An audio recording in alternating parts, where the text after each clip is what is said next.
Chapter 14, Mendel and the Gene Idea.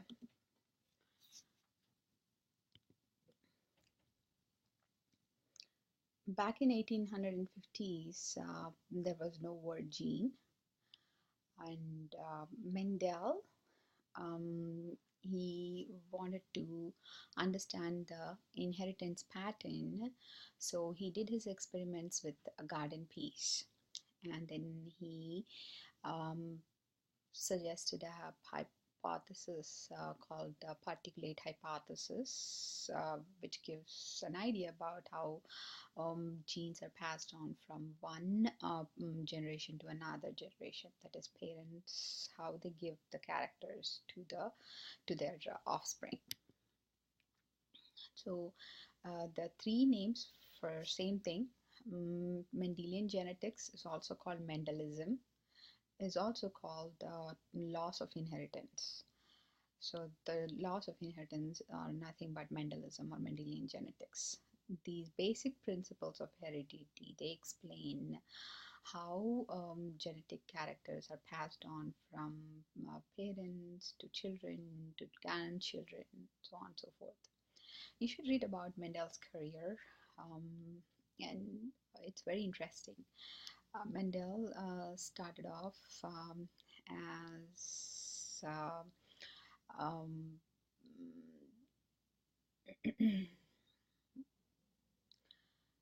Mendel wanted to become a teacher, so he appeared for a test, but he couldn't pass the test to become a teacher. So he pursued his master's, and while doing his master's, he got interested into statistics and physics. And after his master's, he became a monk. He started teaching and also doing research on garden peas.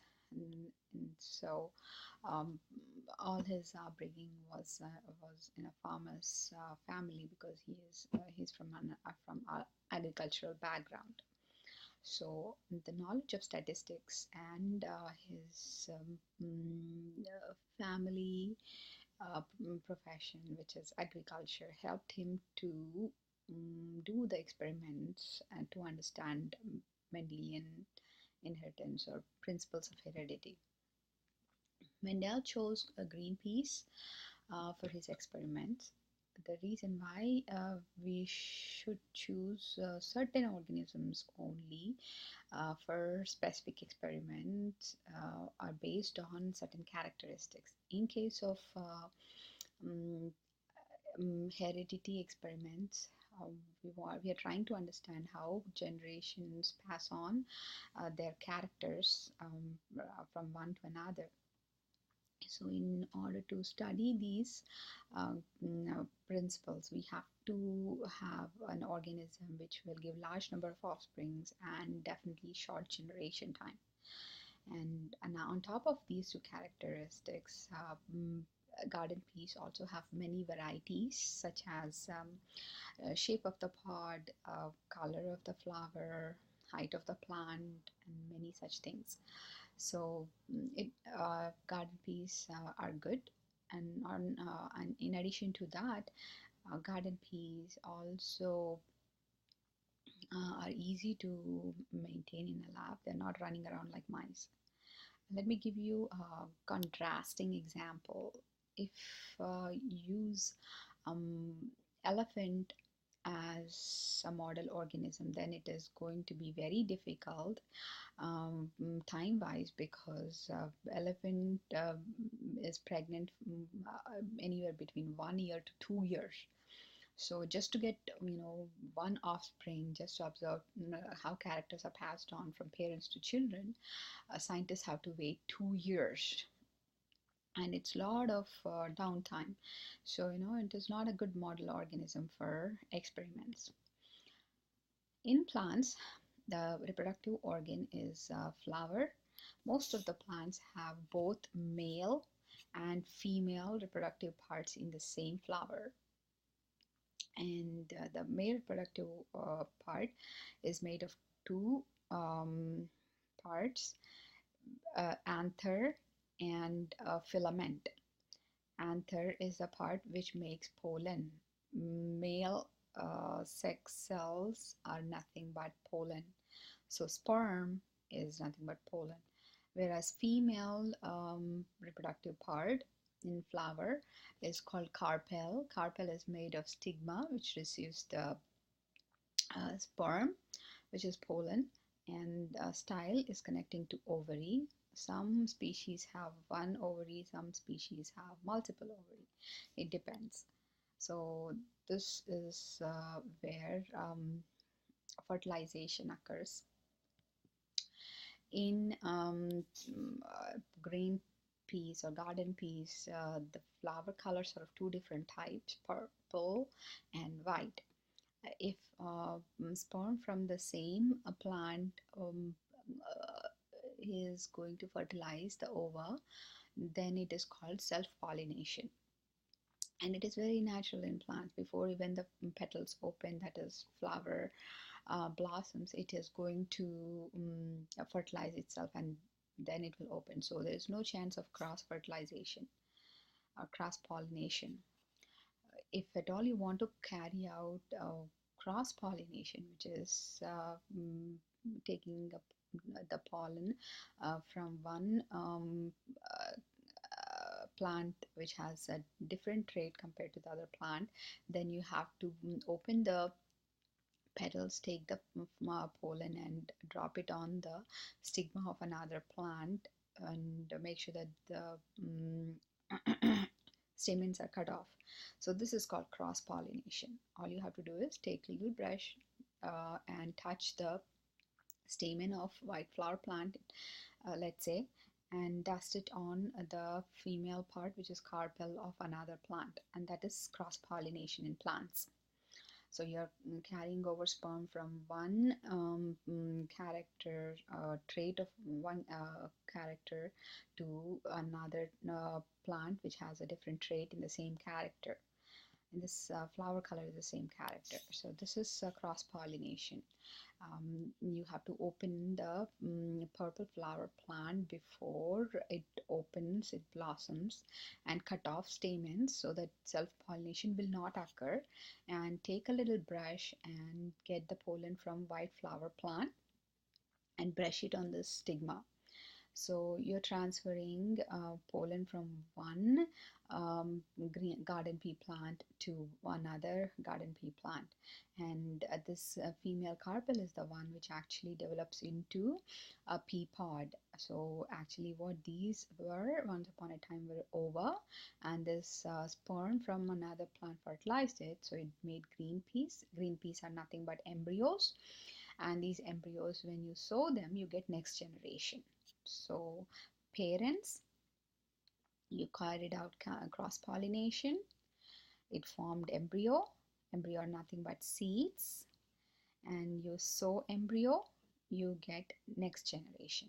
So in this case, what Mendel did was he took pollen from white flower plant of garden peas and brushed it on the purple flowered garden pea plant.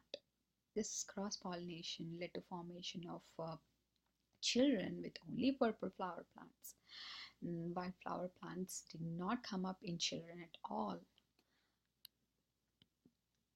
So a couple of vocabulary terms that you need to know to understand genetics better. First one is character versus trait. What is character? Just a feature. These are all characters. Flower color, position, seed color, shape, pod color, stem length, these are all characters. In a character, there are two traits or more than two traits. In flower color, there's purple and white. These are traits. So character is a feature and trait is a variation in that feature. If eye color is character in humans, and brown eye color and blue eye color are two different traits.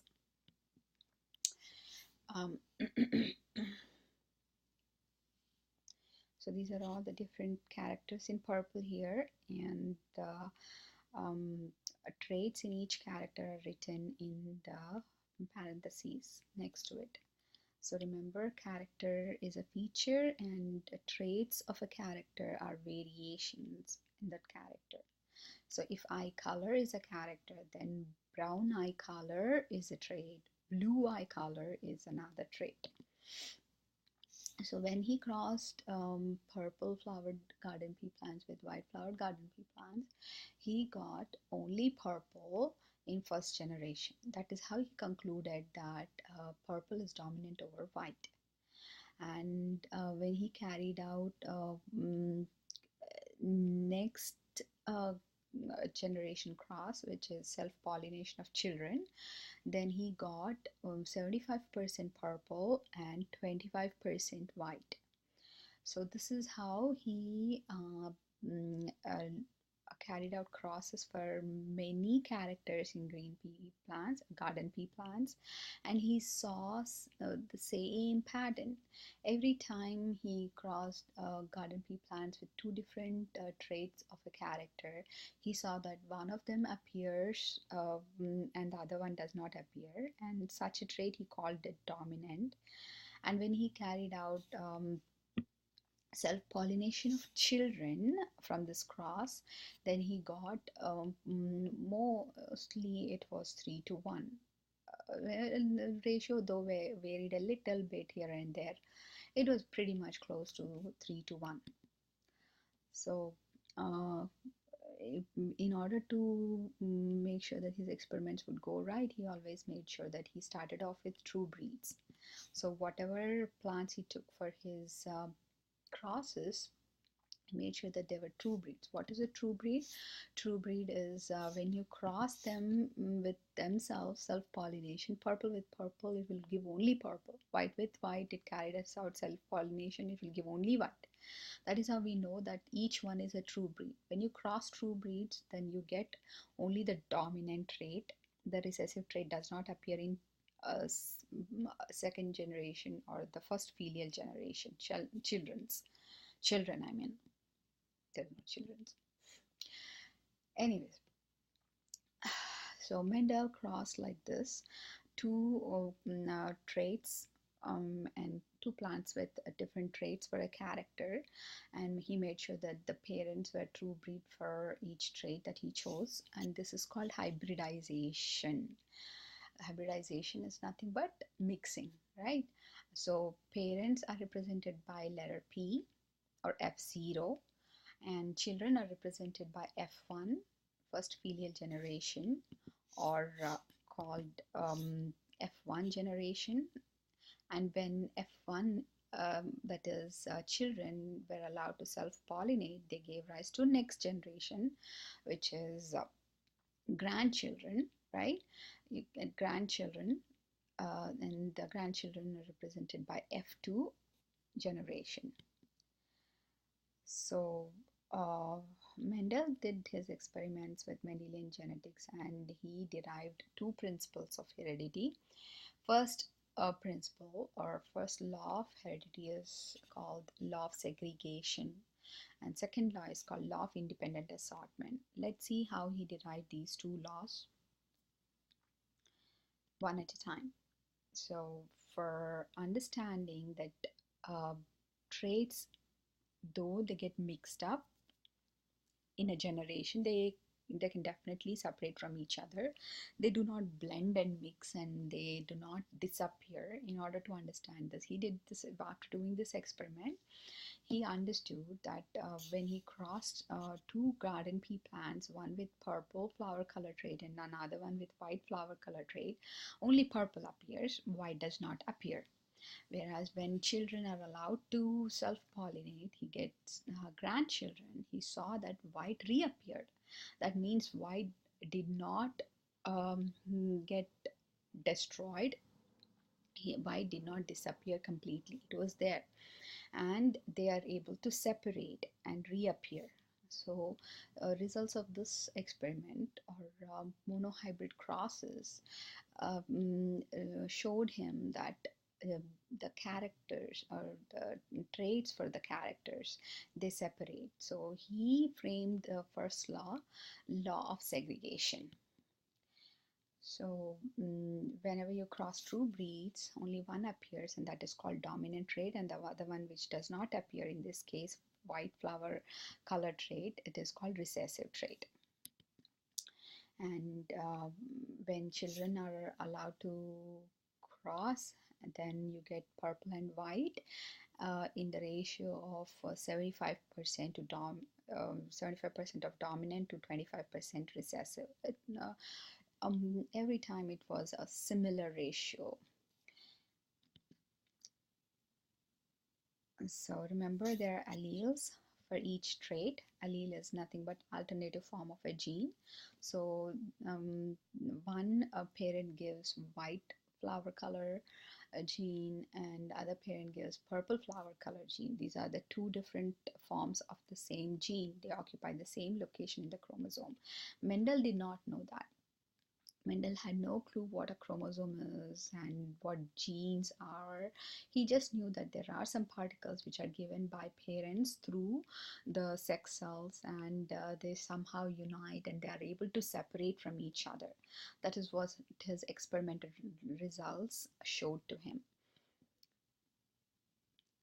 So remember, DNA makes a chromosome. One chromosome is one DNA, and each DNA has, or each DNA molecule has two polynucleotide strands. Each polynucleotide strand is a sequence of nucleotides.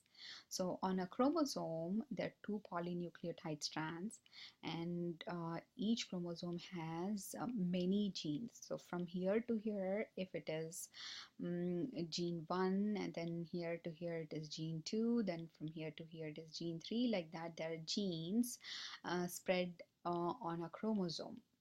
A little portion of a chromosome is a gene. Remember, one gene is a sequence of nucleotides. Like that, there are many sequence of nucleotides on a chromosome, because a chromosome is one DNA, and that is what is a gene, or allele.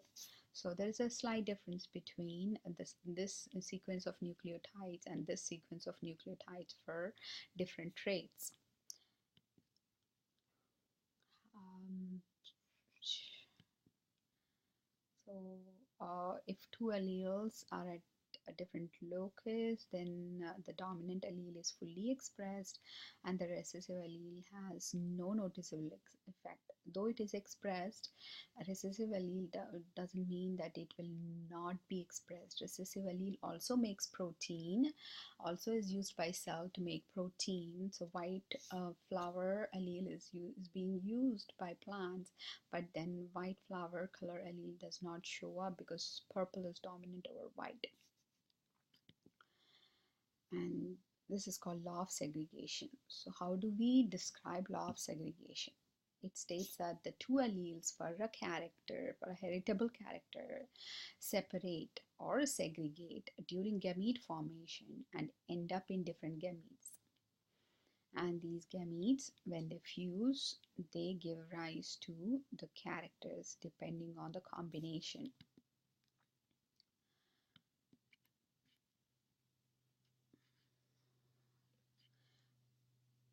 So remember, this is called monohybrid cross, when the children which have both purple and white in them are crossed. They give rise to 75% and purple and 25% white. This is a very good example of monohybrid cross. We use Punnett squares to predict the outcome of a genetic cross, and a Punnett square is a representation of a combination of alleles. And we have a set of rules for drawing Punnett squares. Always dominant allele is represented by uppercase letter, and recessive allele is represented by lowercase letter, and the letter for the character is chosen from the dominant alleles first letter.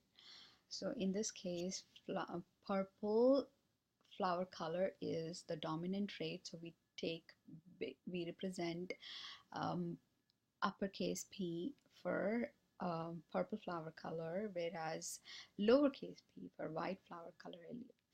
Remember, parents or organisms have two alleles, one from each parent. So purple has uppercase P, white has lowercase p, because they're true breeds. And when meiosis occurs, these chromosomes, they separate from each other, and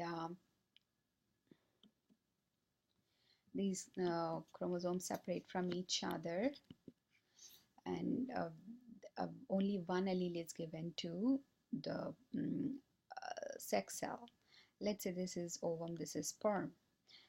This plant can form ova, and all will be of only one type because all it has is uppercase P.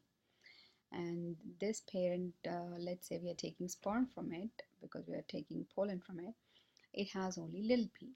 So when ovum and sperm fuse, they form zygote, and zygote will eat and divide and make more cells, and that is embryo, nothing but green pea. And when you take that green pea and sow it in soil, next generation comes up, which is children. So this is these are parents, and green pea is an embryo stage, and these are children. So children again are plants, right? Parents are plants and children are also plants. And green peas, what you get in a pod, they're actually embryos, and they're also first generation, but they're not fully developed.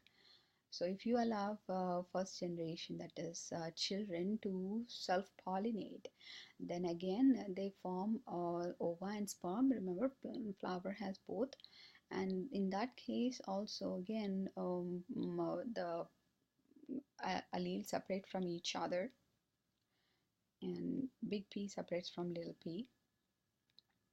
And for formation of zygote, they fuse with each other. Ovum fuses with sperm, and you get green peas, which is second generation or grandchildren embryo. And when you sow them, you get plants which are grandchildren, fully developed grandchildren. And in grandchildren, you can see that depending on the combination, if ovum has big P and sperm also has big P, then they will have the grandchildren will have uppercase P, and uppercase P, lowercase p, if at all sperm is little p and ovum has big P. Same thing, ovum can have little p and sperm has uppercase P, then again it will be uppercase P. If at all both ovum and sperm have little p, then it will be a white flower plant. That is how you get a 3:1 phenotypic ratio. That means 75% will have the dominant trait and 25% will have the recessive trait in F2 generation. Remember that you have to start off with true breeds, and then you get gametes, you fuse gametes, and then you get children, and then children again, they undergo meiosis to form gametes, and the gametes will fuse and they form embryo, and grandchildren will have uppercase allele and lowercase allele. So homozygous is when an organism has both alleles for the same trait. If it is a true breed, then it will have both uppercase P, so it is homozygous. And if it is homozygous for white, then it has both lowercase p. So this is called true breed. Whereas heterozygous is, remember, in children, one allele was given by homozygous purple parent and another allele was given by homozygous recessive parent. So naturally it would have one uppercase P and one lowercase p. So this is called heterozygous. So what is heterozygous? What is homozygous? It is nothing but allele combination. These are the terms that are used to describe what kind of alleles do we have inside us, which we cannot see by eyes.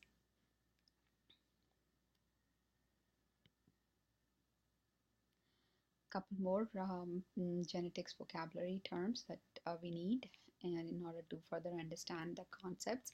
One is phenotype and the other one is a genotype. What is phenotype? Phenotype is a physical appearance or a physiological trait. See, all the traits cannot be seen, right? For example, blood group is also a genetic trait. It is due to genes and it cannot be seen.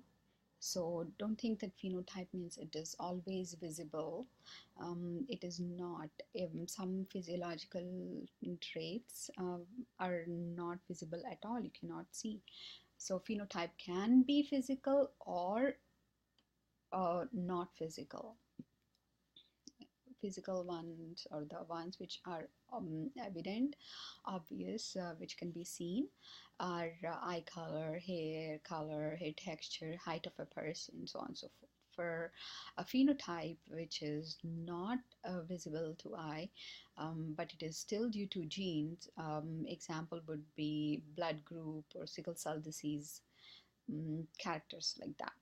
So remember, whatever um, characters you got from parents, they are given to us by a gene. So, and one parent gives one gene, another parent gives another gene. Most of the characters you usually have two genes, one from father and one from mother. So this letter combination that we use to describe what genes we have, that is called genotype. So genotype means we give letters, and phenotype means you're giving words. For example, purple flower color. This is a word. This is phenotype.